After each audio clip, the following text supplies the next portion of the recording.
What's up, Sticks and Hacks? Today I have 18 tips for you from a recent tournament round at the Golf Club of Houston, former site of PGA Tour and LIV Golf events. Golf course is great.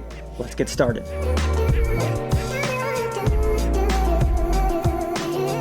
In the tournament, I started on hole number 10 of the tournament course, and for your first hole, it's always key to pick a club for success.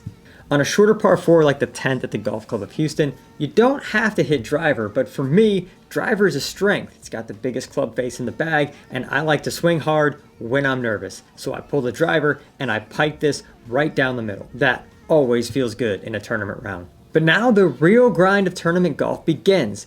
We start with a tucked back right pin, a sucker pin that's just asking you to fire at it and make a mistake. Luckily, I know better. We'll shade slightly left of the pin, so when I accidentally push this, I still almost find the green. I end up just on the apron, and an easy 2-putt later, we've got a par to start the tournament, just like we drew it up. On the good miss, we like easy pars. Don't lay up if you can't commit to it. On this 11th hole, we have water to the right and bunkers to the left, and the AI caddy from Tangent is suggesting that we lay back with a 3-wood. Problem is, it's early in the round, I've got nerves, I don't love hitting a 3-wood, so for me, I know that the left-hand side has rough that's playable. I'm hitting driver all day. That's a shot that I can commit to, and even though I do miss this left, I'm in the rough and I'm just fine. It does leave a blind shot, but it's just a wedge, and all I'm trying to do is get this on the green and have a putt for birdie. All right, from my point of view, that was right over the flag stick, but we hit it a little extra hard, taking bunkers out of play. We're putting, that's all we want. 18 putts. I've eliminated the big trouble off the tee, and we just want to stack up as many birdie putts as we can in this tournament round. Now that we're on the green, it's just a pace putt, and if it goes in, that's gravy. We snuggle it up and make an easy par on this long, narrow par 4. Put that score in the Tangent app to get our stats for the round. Be aggressive to conservative targets. I'm certainly not the first one to say that, but on the short par 4 12th, you have water to the right, and it'd be easy to get suckered in to going straight at the pin. Instead, we're going to have a tangent target of the left edge of the green. That gives us a little bit more room for error, and we still have an outside shot of hitting that green. If we hit it too far, we'll end up in a greenside bunker, which still gives us a great chance for birdie. I smoked this tee shot, end up in the fairway on the left-hand side, just a short little 50-60 yard chip that I put to kick in distance for our first birdie. Don't look now, but we're 1 under through 3 holes in this golf tournament. Most golfers don't replace their glove often enough, and I can be just as guilty, but Red Rooster makes it easier than ever by shipping gloves right to your door, so that you can have a fresh glove every time you go out and play the game of golf. I highly suggest Red Rooster and their premium golf gloves. Go check out the discount, link in the description. If you're going to lay up, lay up. The 13th hole is just out of my range with the wind today, so even after pumping a drive right down the middle, we have over 260 yards to this green. I would have had to really mash one to get there, so my plan was to lay up with a 3-wood. Now, the Tangent AI caddy told me to hit 4 hybrid because that would have made sure that I stayed short of the bunkers. I, in the tournament, made a bit of a mental mistake and went with the 3-wood. I hit this ball slightly too far and it ends up in the greenside bunker, making my life a little bit harder. So if you're gonna lay up, lay up. Take a club that stays short of all the trouble, and I would have had just a flip wedge in the rough. Instead, I've got this tricky bunker shot. I catch it a little fat, barely get it out of the bunker, and luckily a good bump and run wedge gives me the kick in par, and we escape without a blemish. But I could have made my life a lot easier if I'd have actually laid up when I was trying to lay up. Learn from your playing partners. Whether it was the direction this tee box was facing or the wind or whatnot, I watched 2 of my playing partners hit a ball further right than they intended into bunkers, leaving themselves tough shots on this par 3. I took that into account, chose my safe tangent target just left of that pin in the middle of the green, and when I hit this golf shot, I safely find the putting surface. So even though it's not super close, par 3s tend to be very difficult golf holes, so just having a putt is a win, and in this case we have a putt. It's definitely easier than the bunkers on the right-hand side. I hit a good lag and end up making a relatively easy par, and that easy par is gaining strokes on almost every player in this field. We're still 1 under for the golf tournament. Let's go put that easy par into the Tangent app and track our green reading so that we can learn more about our performance after the round. Do what the hole is asking you to do. Even though the 15th hole is a par 5, there's a dry rock creek bed that goes across the fairway, and hitting driver would bring that into play. So we're laying back. Actually, we're laying quite a bit back with just an iron off of the tee. That does make this a 3-shot hole, but it's a par 5. All we're trying to do is stack up birdie looks and not get ourselves into too much trouble. After a good iron, it means we're in the middle of the fairway for our second shot, and after a decent 3-wood, we still have just a wedge in. We've stacked up some opportunities.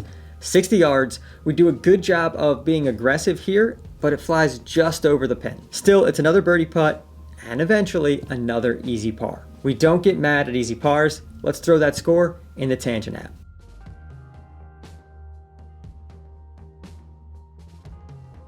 Prioritize greens. Even though this par 3 is playing shorter today, we'll go ahead and move the pin to the front left location in the Tangent app so that we can get a good yardage. And then we're going to take a club that goes maybe a half club past this pin to make sure that we get it there, take the bunkers out of play. We just want to stack up birdie putts. I choose a good club and hit a solid one here, giving me a good look for a 2. If you're tired of fumbling for your phone when you drop it in a cup holder or the golf cart, a perfect solution is the Desert Fox phone holder. It keeps Tangent at the ready. Link in the description with the discount. Quit fumbling with your phone. This has been pretty boring golf here for the first 7 holes, but don't worry, it does get interesting. I lag this up for another easy par, and that's what really good players do. They make a lot of easy pars, and every now and then they drop a birdie. I know I just got done telling you to learn from your playing partners, but you also have to be good at ignoring your playing partners. On this long par 4 down the hill, I wanted to hit driver, which is also what the Tangent AI Caddy would have told me to do. But I watched 2 of my playing partners hit hybrid and iron off the tee and got a little bit pulled into their decision-making process. I was too reactive. I went against the AI Caddy, pulled a 3-wood, and put one in the hazard. That uncommitted swing led to a penalty. I take another uncommitted swing off of the gravel path, and get lucky that it stays short of the hazard. Now I've got a wedge and I'm trying to get up and down to save bogey, or at worst, make double. I hit a great wedge, had a good look for the bogey, but I end up leaving with a double bogey on the 17th hole, all because I was too reactive and paid attention to what my playing partners were doing. Tangent helps you hit blind shots, as you're going to see here in a second. The 18th at the Golf Club of Houston is a great hole. There's water left, bunkers right, and normally there's no bailout. But today, they gave us a tee box up, and I can easily carry the bunkers on the right-hand side. So we're not even messing with the water. Bomb it over the bunker, which keeps us safe, but it leaves a tricky blind shot into the screen. So I do a couple of things using the Tangent Golf app. First, I set the pin location using the pen sheet. I drive up to see the green, move the pen to where it is on the green, so now when I see the top of the flag, I know where that is relative to the green to select my target. I can't see the green from where my ball is. So I use the Tangent app to look at the through line on that target to see that that black line intersects the left edge of the building. Now I know, though I can't see the green, I can see the left edge of the building. That's where I'm aiming.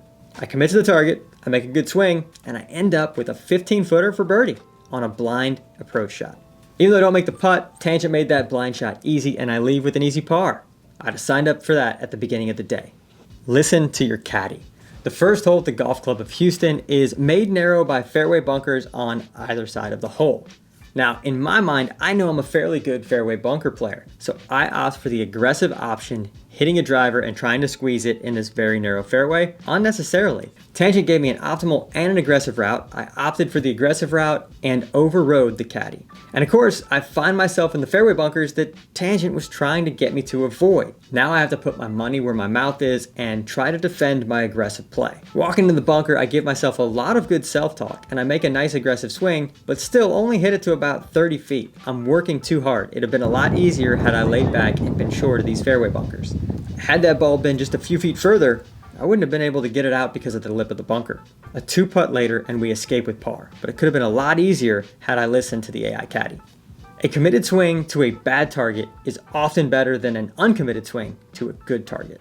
The wind was picking up here on number 2, so even though the tees were up, I was having trouble committing to a target. Tangent wanted me to hit less than driver, but I was worried about going left on a hole that wants you to go left to right. So I took driver, and then I couldn't commit to it. I ended up hitting it left anyway, but since I took more club, it one-hopped into a pampas grass bush. If I'd have just listened to Tangent, I could have pulled it left and I still would have had an iron into the hole. Now I'm dropping with a penalty and really trying to scramble, despite hitting a good second iron and a really good wedge just to give myself a look at bogey. I end up leaving with a double bogey, all because I couldn't commit to that target. I'd have been better off either being more aggressive and committing or being less aggressive and committing with less club. That moves me to +3 in the golf tournament. Don't let one bad hole turn into two. Once you make a big number, it only impacts the next hole if you let it. And I stepped onto the tee box of the third, still thinking about the double I had just made on the second. I make a quick, uncommitted, thoughtless swing and hit it into a penalty on the third hole. Now I've really compounded mistakes. I had to take a drop, and I'm dropping on a side slope with a long iron over a lot of water. I just missed getting it onto the green, but it bounces back into the hazard for a second time. So very quickly, I've made 3 penalties in 2 holes. I do a great job getting my head back, taking the drop, chipping it up, and making a 6, not making it a 7, but I made my life a lot harder by carrying over the baggage of hole number 2 into hole number 3. Golf is not a game of perfect. Coming off of 2 bad holes, the par 5 fourth offers me a chance to get the wheels back on track, and I really felt the pressure of making a birdie to try to make up for the 2 doubles that I had just made. This convinces me to take an aggressive play and try to hit it over the bunkers on the left-hand side, which I just miss covering. Now I'm in a bunker and I'm forced to lay up. I hit an okay layup shot, which leaves me just a wedge into the hole. I hit a fat wedge that actually bounces up to 2 feet, and it's a tap-in birdie. The lesson here is I had spent so much time purposely trying to make birdies that in this case, I hit 3 mediocre shots and ended up with birdie, just trusting my dispersions and choosing good targets. You have to let the birdies come to you. Trying to make birdies doesn't typically work. They'll come to you with a little bit of patience. It's still a game of misses after all. Sometimes a tee shot is just hard. This is a hole that has just been a challenge for me in the past. You've got water all down the left, you've got a bunker on the right, and if you miss the bunker, it bounces into the trees and it's a penalty over there. There's just no bailout. Sometimes you just have to get to a tee box, admit that it's hard, and commit to hitting the best shot that you can, accepting the result. In this case, I chose a nice aggressive target left of the bunkers and hit a beautiful draw right down the middle. The hard part's over. Now I have just a nice little wedge. I flushed this over the flagstick, and while I can't get too aggressive on this downhill putt, a tap-in par on the number 1 handicap hole is a great result. When you find yourself between clubs, pick the one you can commit to and be aggressive in your golf swing. The 6th hole at the Golf Club of Houston is a tricky tee shot that sweeps way to the left, and there's water up there, so it's not a driver. I'm just hitting a hybrid, trying to get it in play. But the difficulty isn't over once I've found the fairway. I had a tweener here. A tweener is when you're right between 2 options. When this happens, you have to pick the one that you can be more aggressive to.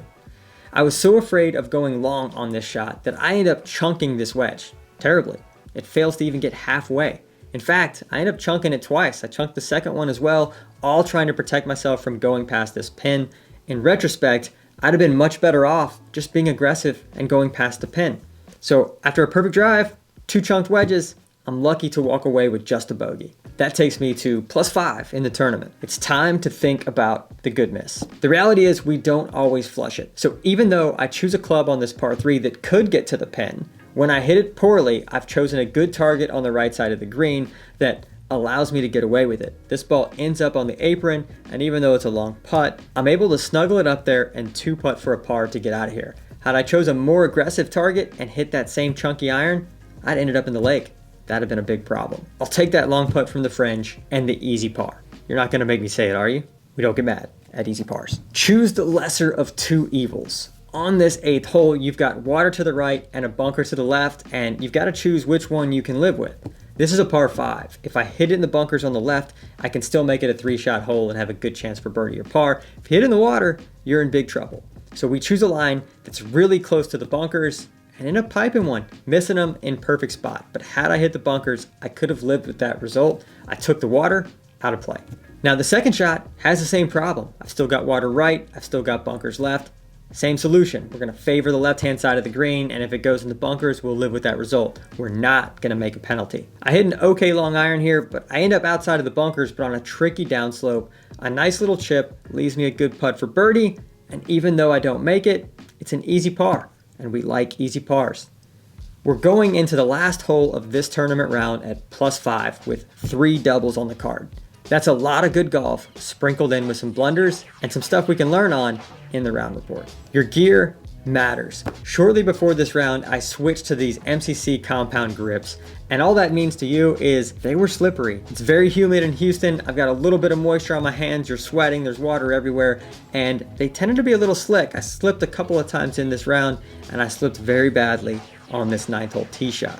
For a decade, I've used quartered grips and have never thought about my right hand slipping on the grip, and I slipped several times in this round. The tee shot is a disaster. It doesn't cover the hazard. I have to re-tee, take a drop. I managed to get that on the green, but now I'm 2-putting for double bogey, my 4th double bogey of the round, all because my equipment wasn't ready for the elements. That wraps up a 79 with 4 double bogeys. The Tangent Round report says that could have been a 70 had I avoided the 5 penalties and 3 recovery shots. The big issue today was driving. I put myself in a tough spot, and you just can't play great golf with penalties. But we'll keep at it. We'll study the round report next time on The Good Miss.